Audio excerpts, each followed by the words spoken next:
Hello, everybody, and welcome to our panel. Hello, everyone on the panel. This is Beyond Kings and Castles in Fantasy World Building. So if that's not what you're expecting, stick around anyway. But you're trapped now. What we'll be doing today is we'll be talking about world building for fantasy that goes beyond the medieval world building we know, love, and have seen many, many, many times. Taverns, city guards, all that stuff. But before we get into that, let's meet the awesome panelists. Luis, first, who are you? Sure. Hi, I'm Luis Loza. I am creative director for Pathfinder 2nd Edition over at Paizo Inc. Anything related to the setting for Galarian Pathfinder stuff, that's what I'm in charge of. Pam? How do I even top that, man? I'm Pam Ponsalan, the Dovetailor Online. I've done a lot of work, I guess. That's the first thing I'll have to say. So Journeys to the Radiant Citadel, Hunter the Reckoning. I have done some Pathfinder, Starfinder stuff. Spire Shadow Operations, Thirsty Sword Lesbians. I have a book that just finished fulfillment, Navathem's End. You will be able to get it whether you backed it or not, because backer kit's going to be a thing. And then I'm working on the official Dagger Isle supplement for Blades in the Dark. That's me. And hello, I am Kelly Tran. I'm a game designer, a TTRPG writer, and a former and sometimes still educator teaching topics like game design and games and narrative, which I'm currently teaching.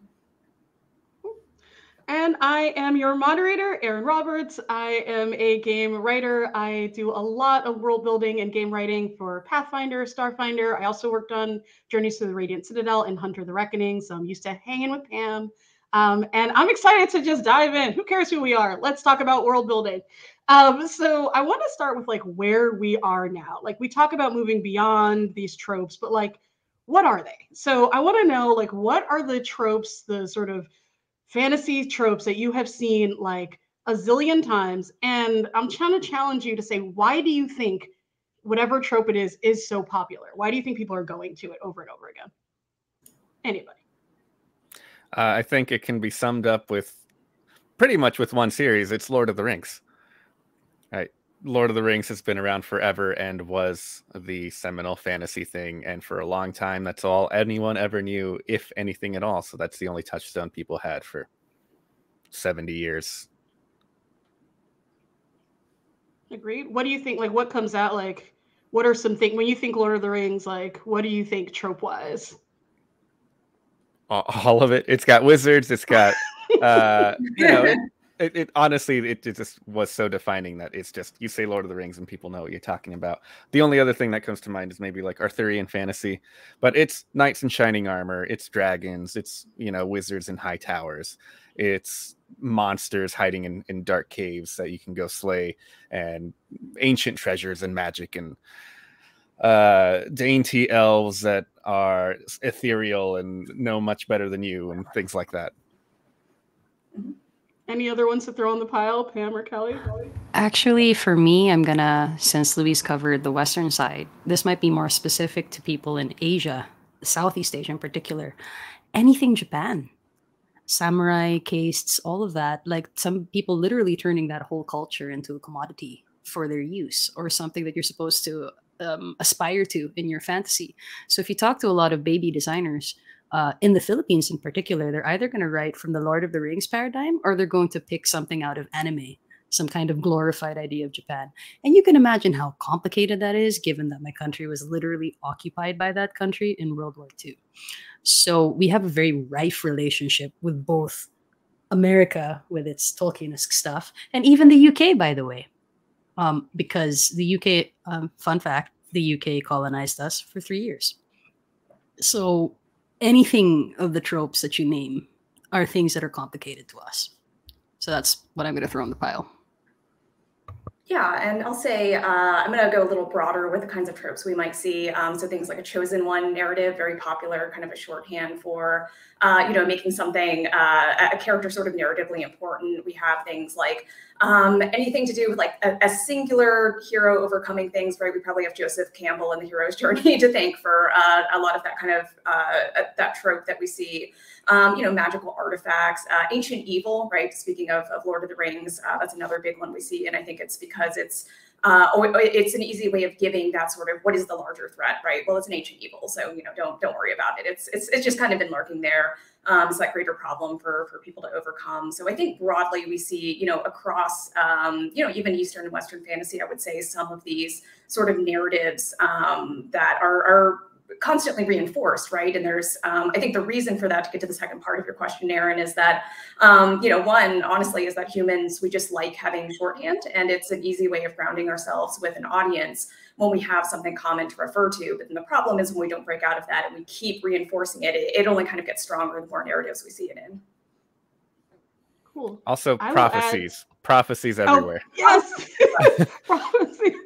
Prophecies, bloodlines, like the fact that like your magic is in your blood, I would also say, and killable bodies, like the fact that like the thing you're killing like has no life, you know, other than to be killed by you. Like, so like enemies that are killable bodies, like, you know, in Tolkien, it's like the orcs, they don't have lives, they don't have families, they were basically created to be murder machines, and so you can murder machine them if you want to.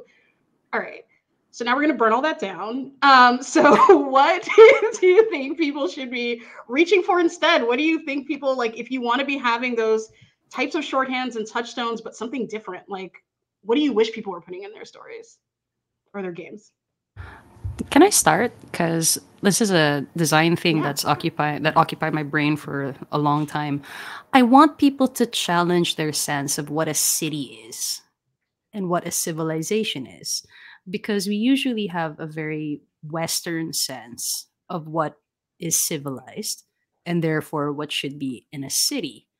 And a lot of things in a city presuppose that you have to have particular institutions, but all of those institutions don't necessarily have to exist.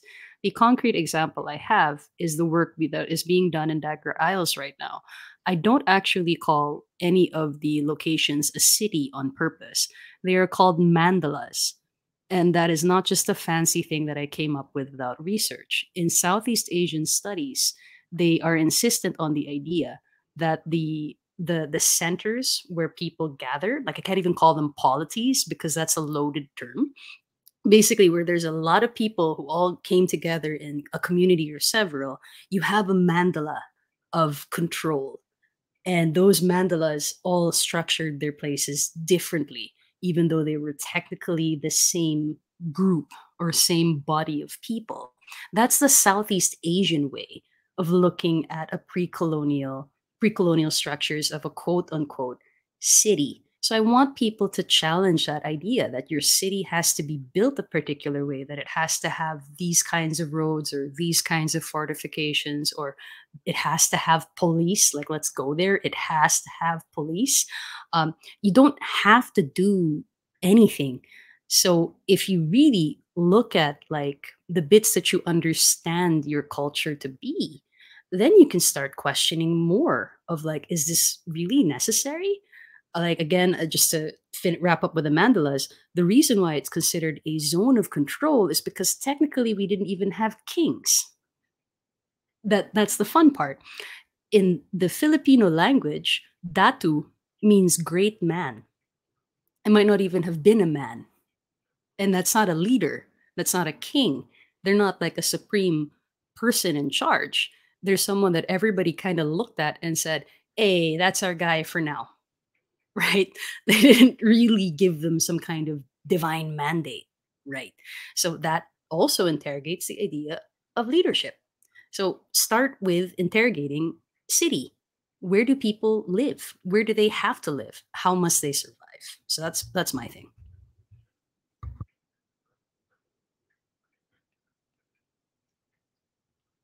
Lisa or Kelly, I have a big yes and to that, yeah. But go for it. The thing I find interesting is just the touchstones are touchstones for a reason, right? We have cultural things. We tell the same stories across cultures in a lot of different ways. We have our great heroes. We have our, fables, and we have our lessons that we teach. But But I always find it interesting who are the heroes in a given culture. You know, I mentioned King Arthur before, but you know, Gilgamesh is a great warrior. Is he an equivalent of King Arthur? No, but he's, you know, up there in terms of like the pantheon of notable story heroes and stuff like that. So I think even if you're just dipping your toe in, like, let's see what else we can do, just finding those touchstones. Who is the, you know, great hero in this culture? What's the common story in that culture? And that will, even though they are, you know, oh, here's the big hero guy or whatever, it's still a different story in a lot of different ways. You'll find out that, you know, Sun Wukong is a notable figure in you know, Journey to the West. Is he a hero? No, definitely not. But he's big enough that he's up there in the pantheon as well. And you'll learn a lot from that kind of story as well. What do other people see as notable enough to be a story that we want to keep telling over and over and over? What is it about this figure? What is it about this story? What is it about this legend? What lessons are we learning that is worth keeping around for generations? And some of it is just, hey, we like telling stories, and it's kind of really funny to hear about this monkey guy running around all over. But some of it is, you know, there's more to be learned from there. Hey, he had all these lessons. He was humbled by the Buddha and all this other stuff. What can we learn from that? There are different heroes' journeys. There are different lessons to be learned, and just starting with those, I wouldn't call them surface level ideas or concepts, but like just the obvious stuff. And then from there, you can learn to dig in deeper wherever you find interesting, or use that as inspiration as you need. Yeah, and I'm a big fan of taking something familiar and adding a tweak to it as sort of taking a step in this direction, right? If you're trying to expand your sources of inspiration beyond what you might be used to. So, you know, take something that might be a familiar trope, that might be something you've used before, and say, what if I just put this in a new setting that I've never seen done before? What if I put a different kind of character in this context? And taking inspiration, I'll talk about this a little more with world building, but taking inspiration from all different sorts of media and all different kinds of things that you might be exposed to. I think that everything is really a rich source of creative inspiration, and kind of taking things from column A and putting them into column B in unexpected ways can really trigger the creative process. And once you start kind of tweaking things, you're likely to see the knock-on effects of that, of saying, you know, oh, if a city isn't what I thought a city was, right, in Pam's example, what else does that say about society? And how else is the societal structure going to change around that when we change this one thing? Yeah, I love that. Also, Pam, like, complete yes and about cities. Like, I think I don't mind cities being the way that I think of cities, but I often personally, a thing that I wish people would think more about is the way that crime is distributed in cities. I think, you know what I mean? I think it's like, there's that criminal part of town where the crime is. And it's like, but in truth, crime is usually well spread throughout a city. Enforcement may not be. Which makes you think that crime is more in one place than another, but like it's not like all the criminals. First of all, it's kind of a dumb criminal action. Like, we're all going to be in this one house. Who will know? Like, so I think I would love like a little bit more widespread criminality in cities. Yeah, for sure, right? Like, especially if like Manila as a city is interesting, because you have like the scintillating business district, then you turn a corner and suddenly slums. Then you turn the next corner and suddenly beautiful residential area. And like, people have a binary way of looking at it. Business area, safe. Slum area, bad. Residential area, good. But like, if you really look at the crime rate in Manila, it's very even. This is the faces, the motives, and everything are just all different. Yeah. I will also, I'm curious. We started to touch on this a little bit. Kelly, Pam, you both kind of touched on it, but like, what do you do, like, yourself? Like, how do you get to these mandalas? Like, what are you doing when you're like, I'm going to build a world, to make sure that you're actually going outside of, you know, sort of the well-worn tropes? I don't know if you just do it naturally, or if it's something that you actually have to work at to make sure that you're not stepping into the same things that are maybe what we all grew up with.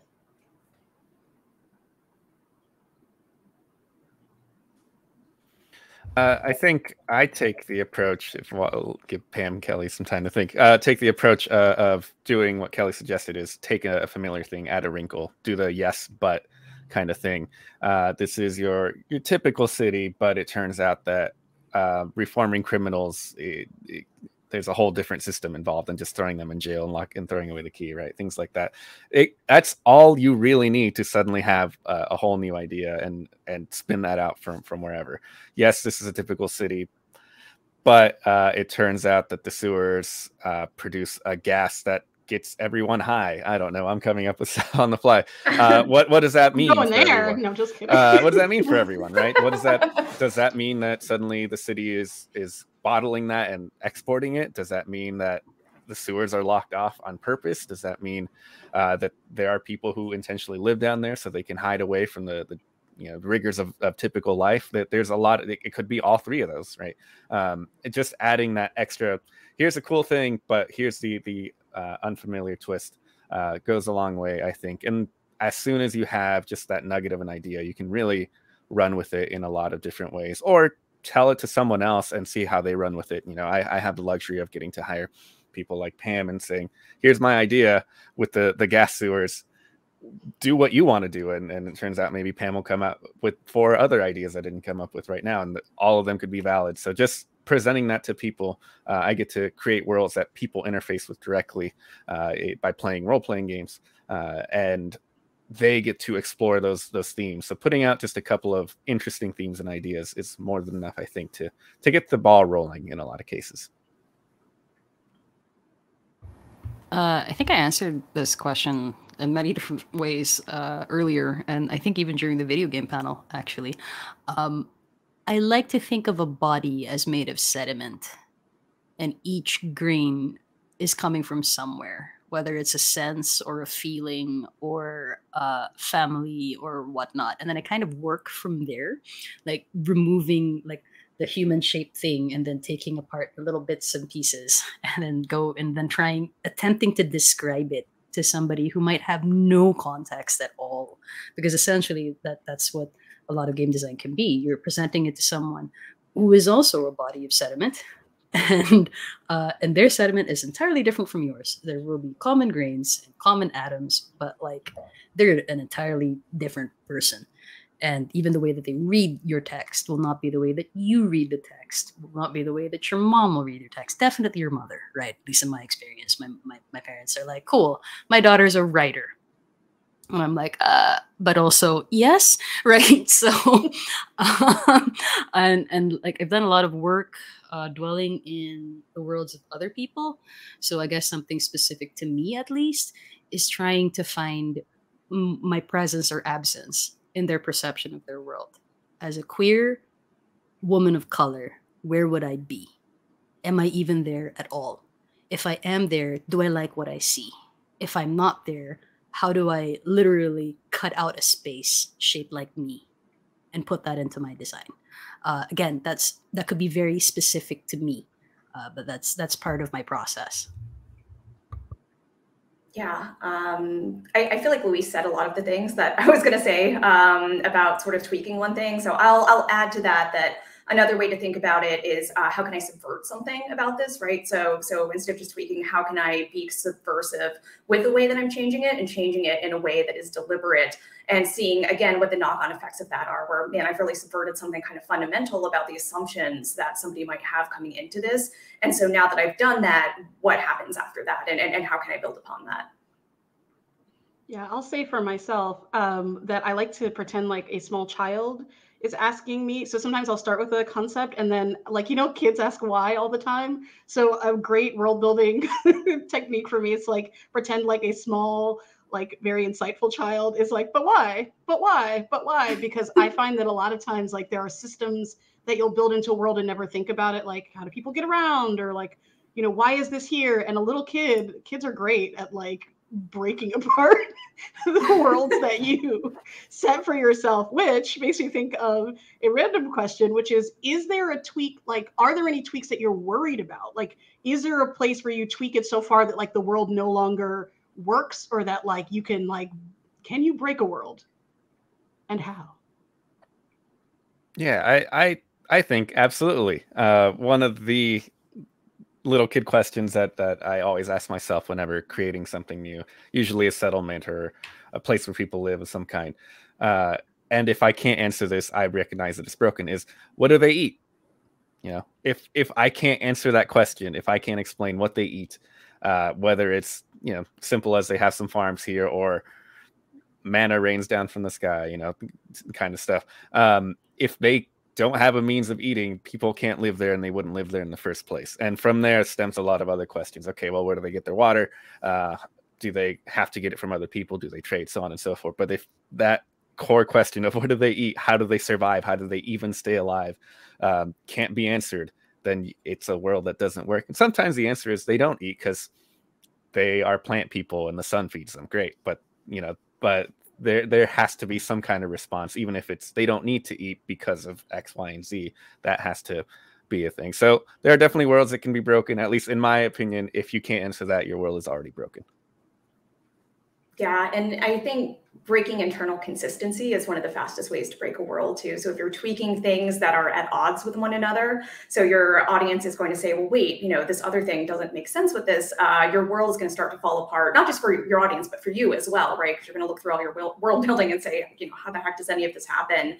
And also not sort of foreshadowing those changes. So I think if you come forward with a world and you say, you know, everything is different, right? That's really hard to get grounded in. Again, that's one of the things that tropes can do, is help you find common ground in a story and get yourself oriented in the story, and sort of foreshadowing or introducing maybe slowly some of the changes to the world so that your audience isn't just like, what is happening here? This world is like bananas. I think can be really useful.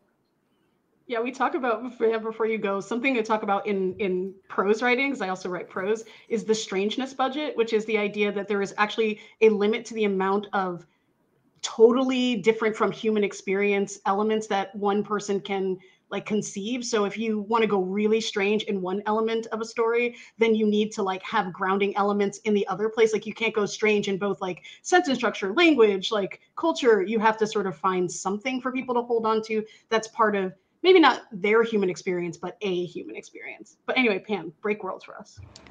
Well, for me, like, I think everybody kind of touched upon what I would have said, right? Like, sometimes, at least on the design front, especially if you're doing your own work, you will fall in love so much with a particular idea or concept or thing or whatever.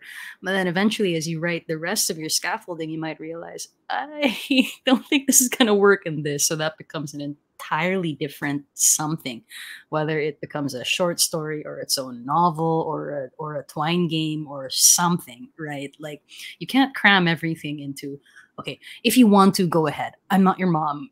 Feel free to try it, right? But at least for me, it basically ends up meaning that it won't get written because I'm putting too many different things in this basket where each one of them could breathe better if they were left to grow, right? Like, I really like that idea of strangeness, right? Like, there are only so many things that you can do there. But if you add too many strange things, then suddenly people are just like, I'm blanking out already, or like, this is, I cannot conceive it anymore. And that does a disservice to every one of those individual ideas that you had, which were all super cool. So. All right, let's talk about players. We love them. They are the reason we are all here. Okay, maybe we love them. I see your faces. Pam, you talked about sort of the, like, when you offer something to the world, you don't know sort of what will be taken from it. So I'm curious, either in the worlds you have built or plan to build, like, how do you negotiate that what you may be putting something down and they're not necessarily picking it up the way that you anticipated? Like, how do you negotiate that as somebody building worlds? Do you care? Honestly, if you'd asked me in 2019, I would have been like, I really care, right? But like now that it's 2023, I'm like, I actually don't, not really. When it comes to my own products, because for me, the pouring everything into that was already me trying to answer particular questions. So primarily, I'm trying to please myself. I'm trying to make sure that the product is done in the way as much as my intent can allow me to, while constantly killing my own darlings and saving them for another work. So I can't design on the premise that someone is going to change something about it and I'll have no control over it. But that is also a fact when it comes to anything creative. Once it's out in the wild, it is both yours and not yours. And people will have many different ways of looking at it. Some of them will be very annoying to you. Others will be like, I didn't think of it that way. And like both will end up having ideally more responses from you. If you got really annoyed at how somebody took one of your games and you make another game because you were annoyed at that, cool. But like if somebody told you this was amazing and that inspires you to do more, or if someone pointed out something you didn't notice and they memed it and you were like, that's genius, then that also becomes another idea. So I think the sheer like labor of actually creating something is already a lot. So once it's out and released, I'm just okay. That's the thing. Just go forth and prosper. Right. That's how I deal with it.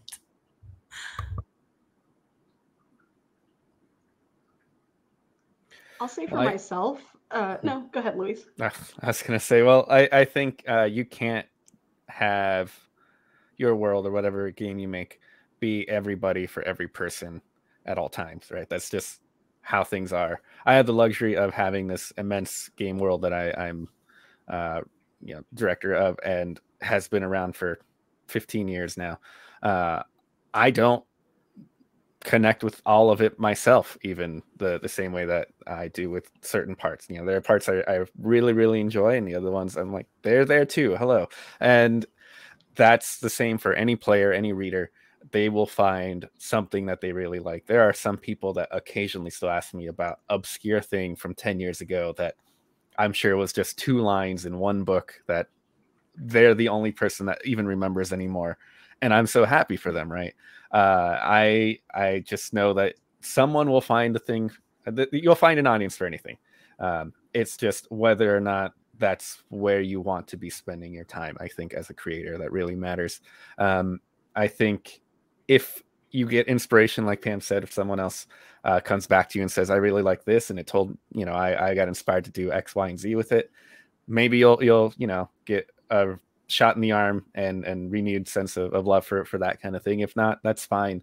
I don't have the luxury of making a new game and getting to come up with new ideas that way, but I get to expand the setting and come up with new parts of the world. So it's similar but different. But I think it just sometimes people won't like every aspect of it, and that's fine. If you are happy with your work, obviously for the most part, we're all creators that are always going to be just being like, I wish I did this. But if you're happy with your work, so be it. It'll be out there and it'll find the audience that it can find. And that's just, a great thing to be proud of.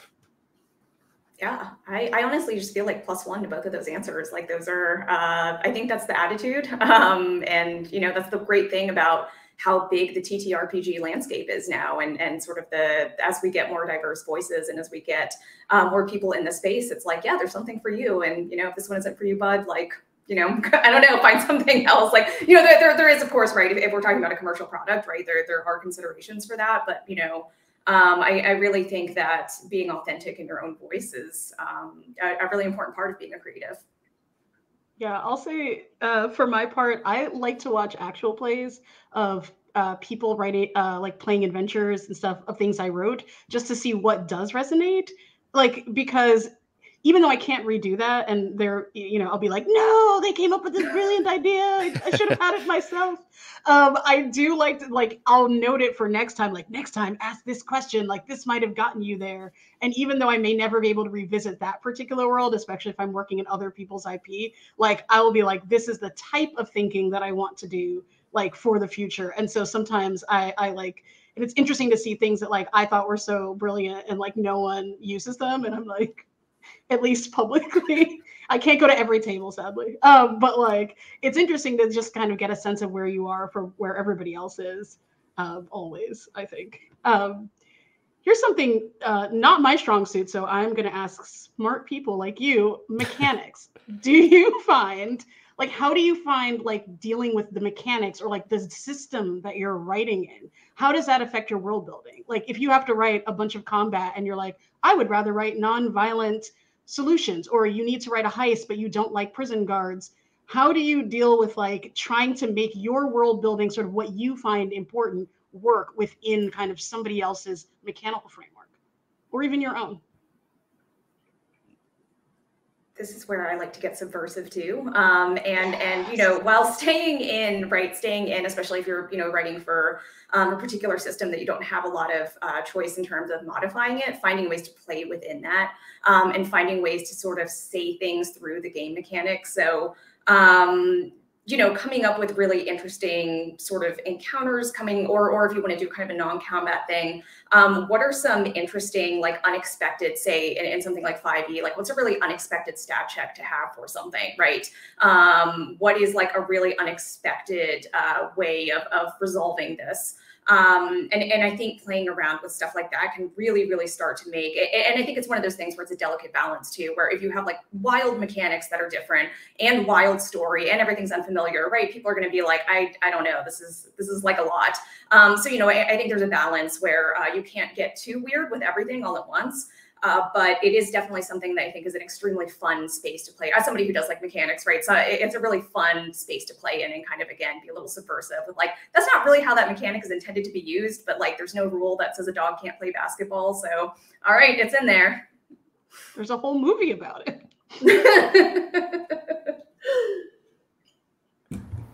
I had a lot of difficulty, for example, figuring out how to build Dayolongon for Radiant Citadel. That was very difficult because, like, for one, there hasn't really been any like Filipino thing in D&D before, and a lot of the basic conceptions and conceits of a Dungeons and Dragons world do not actually align with, let's say, Filipino cosmology or anything really. So I tried to build the flow of the adventure and the mechanics around the idea that interrogates D&D's usual. There is a set bad guy and there's a set good guy. In my adventure, there is not. There is only a dragon that is fighting against its own nature because of a force that is beyond its control. And that dragon made a terrible decision to actually screw over a city it was supposed to protect. Do you know why? Actually, you don't. So you don't even have tangible proof to say that the dragon is a good dragon. All you have is a very angry dragon killer from a city of people who died because of that decision, telling you you have to kill the dragon. Versus another side, where the other side is like, that dragon is sacred. So I wanted to like emphasize that you can actually create a situation where you have no good answer to this.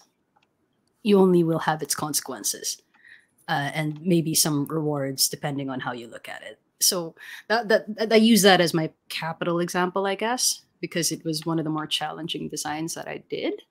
But my general answer to that question is more, I'm going to write what I want. And then I guess my developmental editor or producer will be like, no. And I'm like, okay, how about this? I'm that annoying child that's like, what about this idea? Right? Can I do this instead? Right. So I'll wiggle around a lot until we're both happy or mutually satisfied or both unhappy, but it has to go. So I'm sure you love that, Luis. Talk about how much you do. I love working with people, but compromise is important. Learning to compromise, both as a creator and someone as producing work, is important. But that's a whole different panel. The thing about mechanics is I'm in an interesting spot where Pathfinder, much like D&D, is a very combat-focused game. So removing combat from the equation for too long is going to be upsetting. You know, if you start playing D&D, if you start playing Pathfinder, if you start playing some of these other games, you are going in with the expectation that I'll get to fight. And great, if you didn't want to fight, you probably could have found a different game, or at least we have those options out there for you. But that doesn't mean that you shouldn't not be fighting, right? That it should just be entirely combat all the time. So I think offering alternative solutions in a lot of cases is really useful. The very first adventure I ever wrote for Paizo,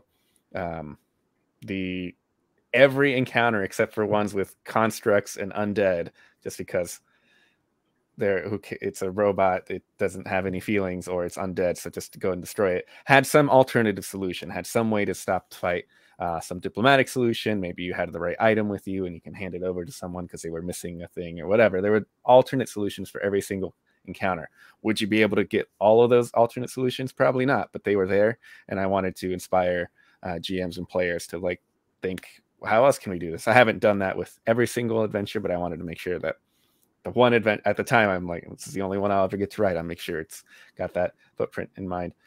Is considered. But in terms of other world building, you know, if we're talking about how we go beyond the typical touchstones, Pathfinder is also a game where I can just look at a real world weapon, the Urumi, for example. That's a ridiculous weapon. How do we stat that up? How can someone play with that? You know, capoeira, what can we use that? Is there, you know, a feat that you can take or a completely different fighting style that might inspire? What does that look like mechanically? There's a lot of things you can draw upon from the world and put them in. Pam at the very beginning mentioned there are samurai and ninjas all over the place because people love Japan. Those are showing up in games all the time. No one is batting an eye about verisimilitude when like, oh, there's a samurai and a wizard. So let's start just adding more. You know, let's grab stuff from Native American culture. Let's grab stuff from Southeast Asian culture. Let's grab it from all over the place and put in the weapons, put in the monsters. Monsters are really easy to bring in mechanically. You know, fighting styles are from all over the world. Armor, you know, clothing styles. There's just a lot of cool stuff that people it feels like a lot of people end up accepting it really easily, unless you tend to do like a big old dump of like, here's you know, something like Radiant Citadel is like a good example. Like when you tell people up front, like this is going to have all of these cultural touchstones that you might not be familiar with, people can accept those. Feels like a lot of players are accepting of, here's all my Tolkien stuff plus a samurai. You know, so you can slip it in here and there and take inspirations for a lot of cool mechanical stuff along the way.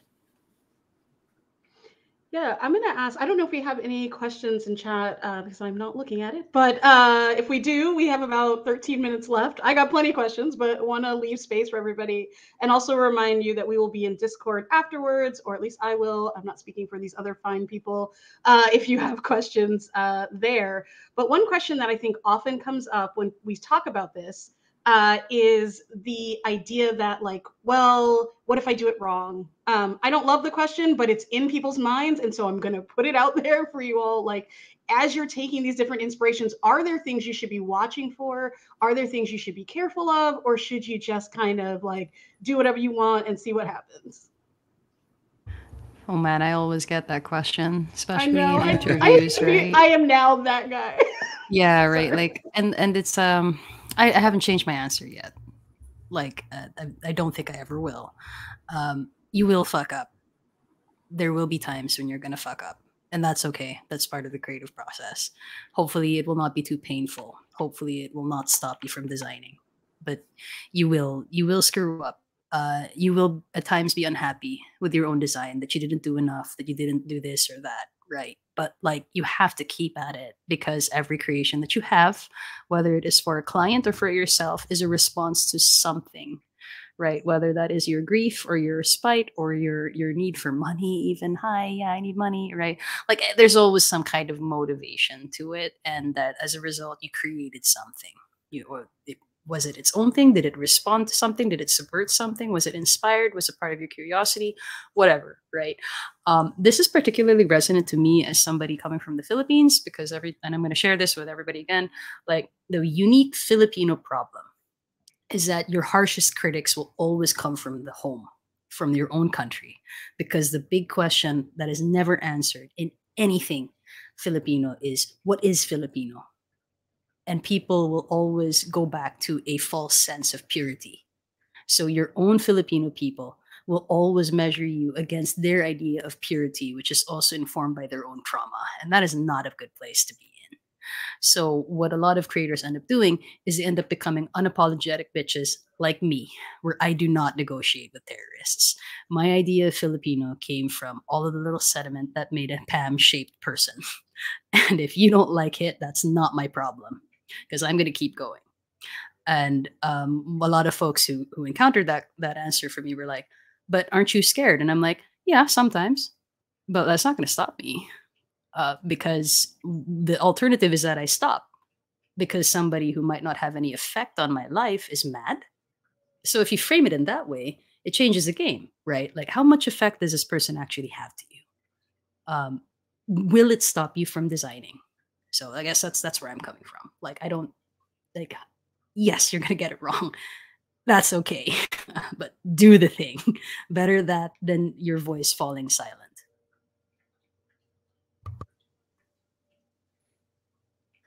Think if someone is attempting, if someone's going through the effort in good faith, they should definitely try it. But that doesn't mean Yes. they won't hear criticism, and they have to be ready for being told where they went wrong or how they messed up. There could be someone who, you know, going back to the Japan thing, loves anime and is like, I'm going to come up with this whole samurai class, and it's only based on their love for anime and what they've seen through that filter. And it might be genuinely well written, good mechanics, all that stuff. And is it a good representation of the culture? Probably not. But did they do it in good faith because they love it? Yeah, I could see that happening. And if they have the willingness to grow and learn from the mistakes they made, if they want to accurately represent the samurai cast and all that comes with it, they are a person that I'd be willing to, you know, offer suggestions. And I mean, I wouldn't, not for that particular topic, but you know, that's that there are people like that all the time that reach out to me. Hey, I want to write for Pathfinder and I like this stuff. Here's a sample of what I wrote. It feels like they are genuinely doing it because they love the subject matter, not because they're going out to try to misrepresent or hurt people as a result. But again, they have to be ready for that kind of thing. I am doing that all the time. I'm asking myself and other writers to, you know, adapt their cultures to Galarian and Pathfinder.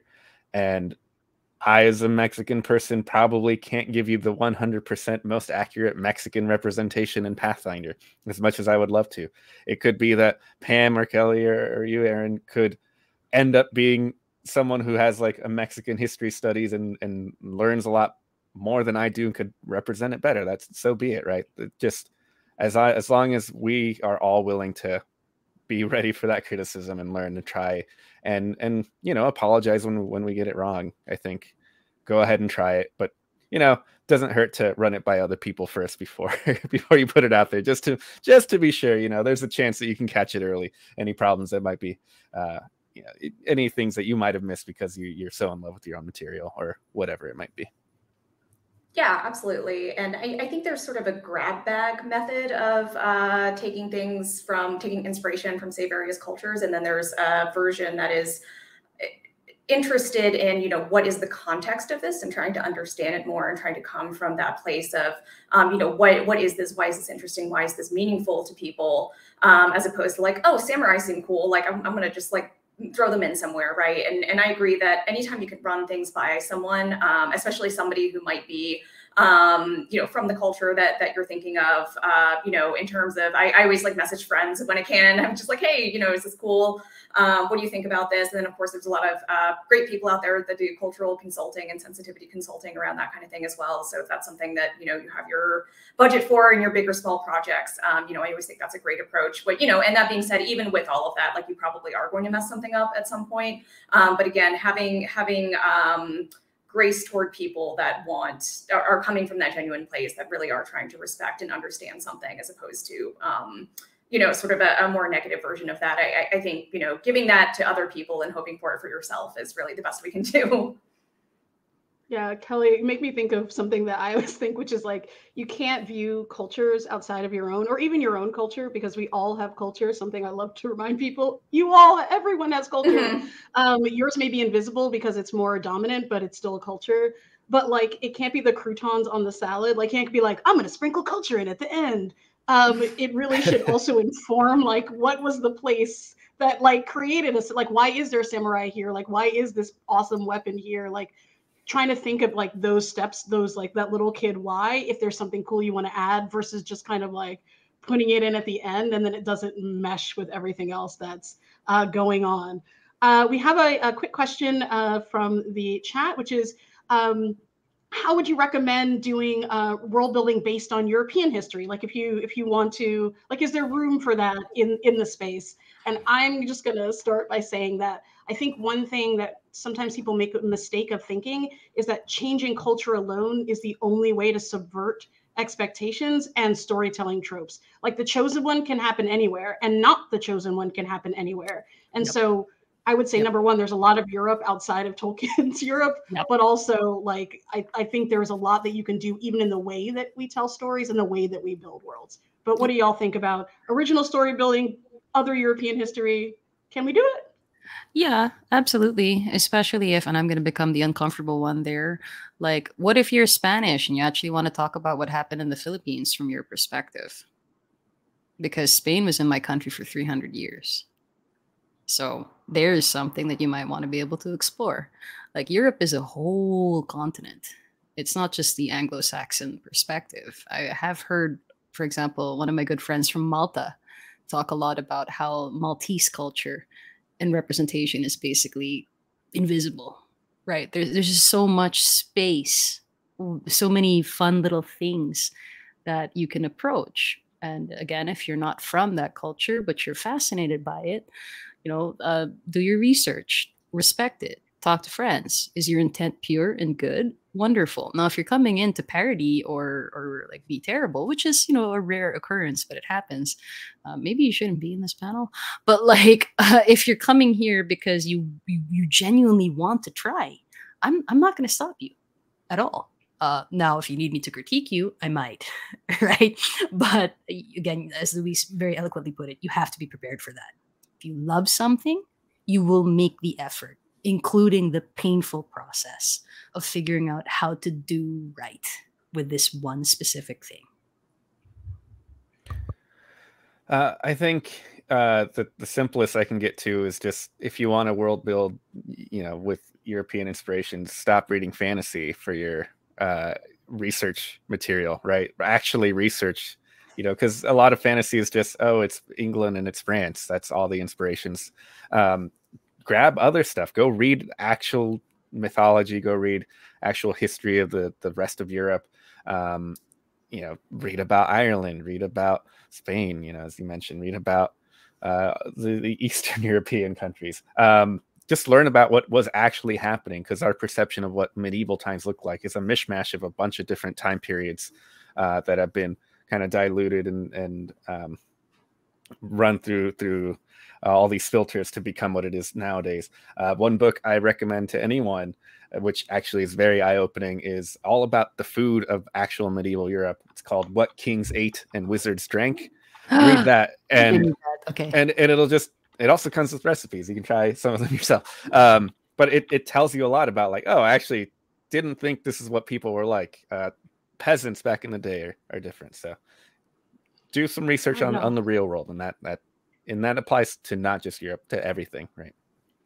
I love that. I hate to cut you off, but we only have 2 minutes left. What is this? So quickly, I want everyone to just go around and say, what is something that you're building now? Where can we find you? How can we just learn about how awesome you are? Kelly, well, we'll go in reverse order, so start with you. Yeah, so you can find me on Twitter at Kelly M, as in Michael, Tran, at Kelly M Tran. That's what I am on all the socials. I am working actually on a game about Vietnamese myth right now, and I'm really excited about it. But I don't want to say too much about it. It's delicately going out into the world, but that's all. So yeah, at Kelly M Tran, and I'll be on the Discord after to chat with folks. Pam? So I'm the dovetailer everywhere. I do have a card. I do have an itch. I'm also on Twitter. Unfortunately, I'm also now on LinkedIn. Thank you, GDC. I'm also in Mastodon. I'm everywhere. You can even add me in Discord if you like. I'm still currently working on the Dagger Isle supplement, and I have other stuff, but we shall see if I even get to them. So that's me. I make it easy for people. You can go to luisloza.com, and that has my links to everywhere else. And I'm still working on Pathfinder, still working on the Lost Omens campaign setting. We just put out a book a few days ago, Lost Omens Firebrands, which is all about people fighting against systems of oppression and trying to look good while doing so. So check out that book if you're interested. And I am Erin. You can find me at Narelle, Nirele, which is L Erin backwards, on Twitter. And with 9 seconds left, all else I will say is thank you so much to all of you for joining us. And thank you all for being in the audience. We love you, and we'll see you in Discord. Thanks. Bye-bye.